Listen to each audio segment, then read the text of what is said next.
So how much solar do you really need if you want to add a solar system to your RV?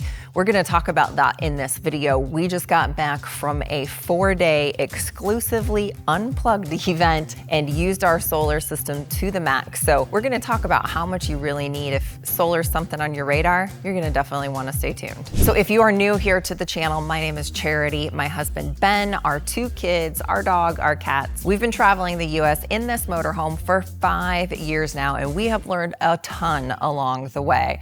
So the purpose of this channel is to share with you in the RV community and in the up and coming RV community, all of our tips, our tricks, things that we've learned on the road, our fails, some hacks, some great places to visit, and some of the best food that we've found along the way. So if that's something you're interested in, you're definitely going to want to hit that subscribe button so that you can be notified each time that we release a new video. So let's talk real fast about how a solar system in an RV works. And for that, we're gonna actually go back in time to the location where we were boondocking in Texas to tell you all about it. Basically, you have solar panels that are on your roof, or if you have portable, foldable solar panels, they're capturing the energy from the sun, and then they feed through a device called a charge controller that converts that energy from the sun into an electrical charge to be stored in your batteries. Now, as you're running things in your RV, you're not truly running off the solar, you're running on that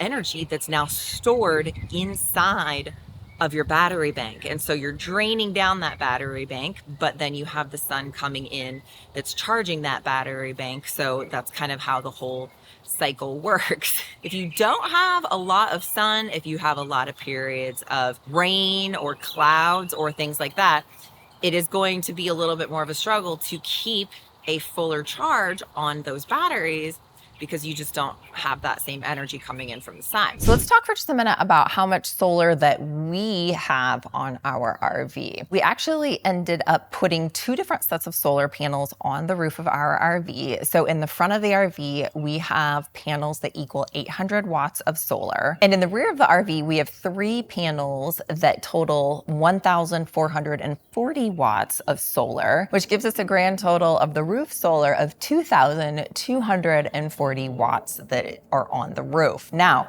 we actually have a way that we can add a few more watts that we're going to tell you about just a little bit later in the video. The other thing that we have is we have 6 100 amp hour Battleborn batteries that are part of our system. And so if you remember just a few minutes ago, we talked about the batteries and why the batteries are such an important part of a solar system. How many watts do you really need? How many batteries? All of that. Well, we're going to get to that in just a few minutes, as well as kind of give you a price range of what you might expect to pay to add a solar system into your RV. So let's talk a little bit about a few things that we have learned over the last 4 days of exclusively boondocking here in Athens, Texas. So we have a lot of electrical equipment that we usually do carry with us for producing content and for producing videos. One of those devices is essentially a storage device to be able to store a lot of video files called a NAS. And we realized that thing takes a lot more power than what we were kind of thinking it would probably take. And so to conserve power, we've realized with a device like that, or if you have another power hungry device, that we don't plug it in or use it unless we're actually needing to use it. So the other thing that we learned is we have a newer modem called a Peplink, which we'll be talking about in a future video. So make sure you subscribe for that. But that also is taking a lot of power. So we're going to be looking at doing some sort of conversion on that over to DC, which basically is going to just make it more efficient in the power draw. So one of the things that we've had to make sure that we're paying attention to is you don't want to drain your batteries all the way down to 0. Now, technically with lithium, you can do that, but it's not the best idea to do that. So the lowest that we got while we've been here was about 12%. And that was, we started the night off at about 50% charge. We ran our rear bedroom AC through the night. Of course, our fridge is running on 12 volt. There's other things that are running, drawing power off of the batteries. And it took us down to pretty minimal in the morning. So we did start up the generator in the morning to just give it a boost on the charge before that we started to get some sun to get those charged up. Since we learned that if you have a string of rainy days, cloudy days, it doesn't matter how much solar you have, how many batteries you have, no sun equals no power. So in those particular instances, you absolutely need some sort of alternate source to charge up your batteries, whether that be a gas or diesel power generator, or whether that be some sort of electrical hookup, because those cloudy days, you're just not gonna get any way to recharge these batteries. Now, there is one thing that has stayed the same for us, whether we're boondocking in the middle of nowhere or in an RV resort with all the hookups and amenities.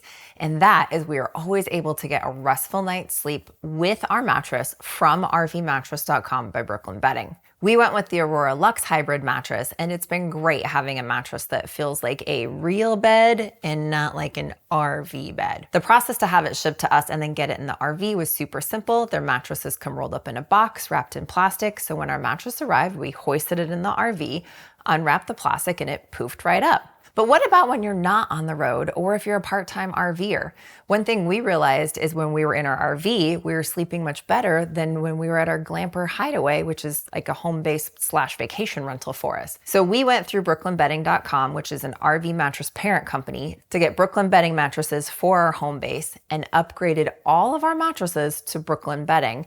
So we're getting a restful night's sleep, but also when we have guests, we know they're getting a restful night's sleep as well. They have a factory in Arizona, they ship for free, and come with a 10-year warranty. So we are set for a very long time. One of the things we really want to do is be a resource for the RV community. And so we've partnered with rvmattress.com for 25% off for our viewers. Plus, there's going to be a pretty big Memorial Day sale later this month. So be sure to click the link below or go to rvmattress.com/grateful to get the Memorial Day sale details. So today is the first day that it's really been like 100% full sun.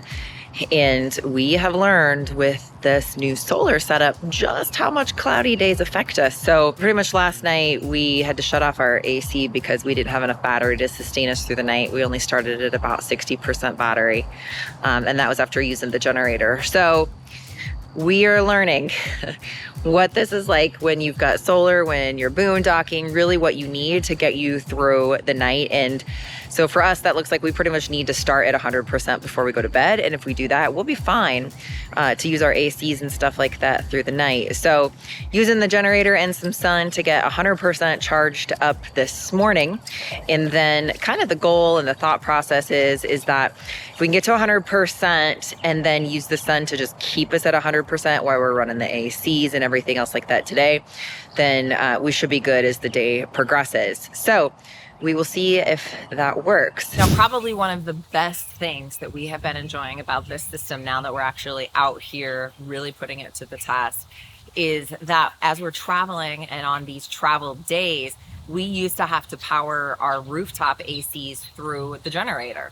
So now we can actually use our battery bank to run the rooftop ACs as we're going down the road. And as we're going down the road, we've got the solar coming in that's charging up that battery bank, but also there's some charge that's coming from the alternator as well, going into that battery bank. So this is actually a fuel savings for us when it comes to being able to keep those rooftop ACs going as we're traveling without having to use the generator at all. So now one upgrade that we did make right before we went on this trip, and I am so thankful that we did, was we did go ahead and replace the Xantrax inverter that we had with this one from Victron. Now, a couple of reasons that we did that. Our Xantrax inverter was next to brand new. It was only a year old. There was no problems with the inverter itself. The only thing is it was what was called a single leg versus a dual leg inverter. And pretty much what that meant was that if we wanted to then plug into shore power, well, we had to come back to this area, flip a switch over so that the inverter knew where the power was coming from. And the Victron, being a dual leg inverter, is a little bit more of kind of a set it and forget it type of inverter. But the other reason was because all of our other components that we have as far as our charge controllers, our servo, everything is Victron components. Now they're all talking to each other. We can see in one place through the VRM software in the app what's going on with the whole entire system. So it just gives us some peace of mind. And also if something were to happen, it gives us an easier way to troubleshoot where any problems might lie by having all of the same components that can all talk to each other.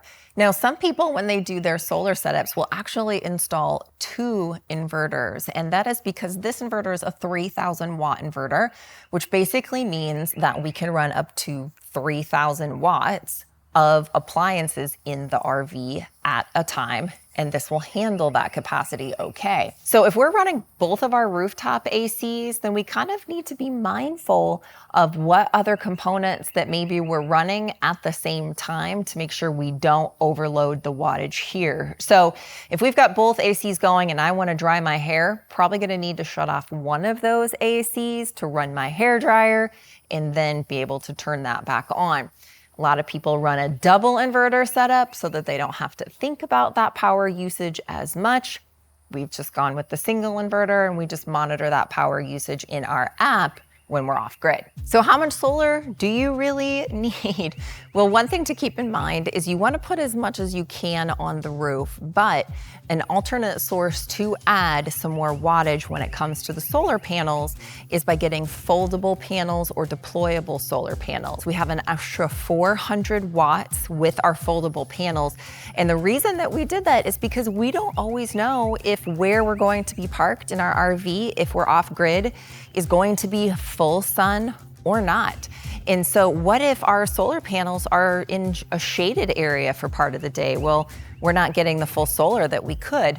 So we've chosen to get some deployables or foldable solar panels so we can move those around to where they need to be able to kind of follow the path of the sun throughout the day. So we're getting the max solar that we can get. So how much solar you really need? Well, it's kind of a little bit of a loaded question. And the best way to look at that is to actually look at how much power that you see yourself using or wanting to use on a daily basis when you're camping off grid.